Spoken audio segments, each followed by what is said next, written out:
or Gemini Rising, King of South Shore from Book Six of King's Castle, Knight of Birmingham, and Next Lifetime very soon. I'll be reading from my book, Baby Gemini Rising. It is about a woman who is trying to get her life, get out of the sex trafficking life.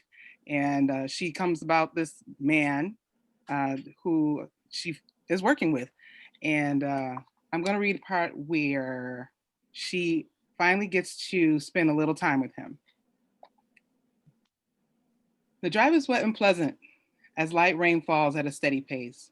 As Zephyr talks about growing up in Michigan, I can't believe I'm sitting with him in his car, going to his place. My excitement to be with him keeps my words to a minimum, but he doesn't seem to mind. He's looking over at me and smiling every few minutes. Or maybe he, like me, was just glad to be in that moment. I'm dumbstruck following Zephyr into his home. His condo is more like a palace. I can easily fit two, maybe even three of my apartments into his fifth floor residence. The scent of sandalwood that meets us at the dark wood entryway is pleasingly overpowering. Hey, Aisha, he calls with a laugh, breaking my attention from perusing the vast space. Have a seat at the island. I look across the space to the stately island of white quartz flanked with tall red Parson chairs. Do you drink? He asks. Not often. What's your poison? Rum and coke. Zephyr's face is thoughtful as he considers my choice of beverage. Do you like wine? My thoughts are suspended as I think about how many times I've actually had wine. It's okay, I guess. I say, trying not to sound like I have no experience with wine drinking, even though the middle of the road answer may have given that away. Well, I have some Moscato d'Asti, he says, searching the giant side by side refrigerator.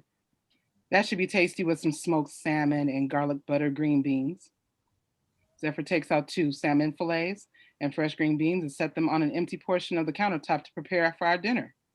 He removes two goblets from the wine rack under the espresso stained cabinets and puts them on an island.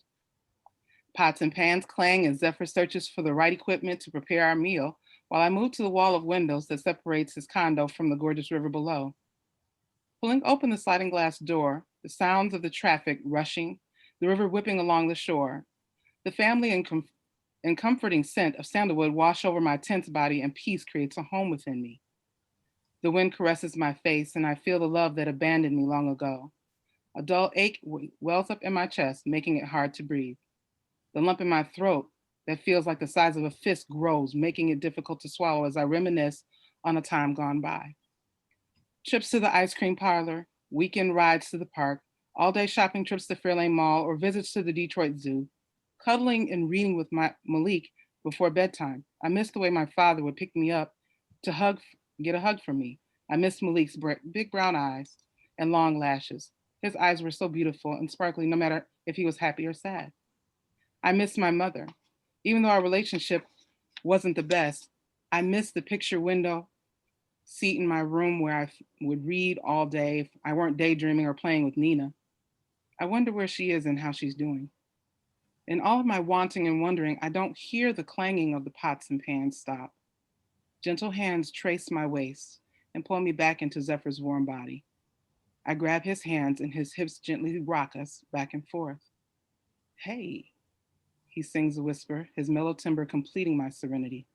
What's going on with you? No one as beautiful as you should always be so sad. I lean my head back toward his voice. Tears fall without apology. There's so much about me that you don't know, I whisper. Well, there's so much about you that I want to know, he retorts. I turn to look into his eyes. Tenderly, he cleans the tears streaming down my face with his thumb. I don't know that I can. The rest of my words are choked by the mere thought of bearing that part of my life. Zephyr searches my face and then places a soft kiss on my lips. His tender touch sends a fiery tide through my body that I have never experienced. He's everything in this moment: the view, the wind, his smell, his touch, and his kiss. Zephyr pulls me closer. Even with our clothes, Even with our clothes separating us, I feel as one with him. His heartbeat is mine, and his warmth soothes my soul all the more. His warm, sweet breath fans my neck, and I can't control the vibration that courses through my veins. He lifts his head, his gaze glides across my face. Type, he whispers. With everything you think I should know about you, all I want to know is, will you let me love you? That is from Gemini Rising. You can find it on Amazon. You can find me on Facebook, Instagram, Twitter, BookBub, Goodreads, and I look forward to connecting with you.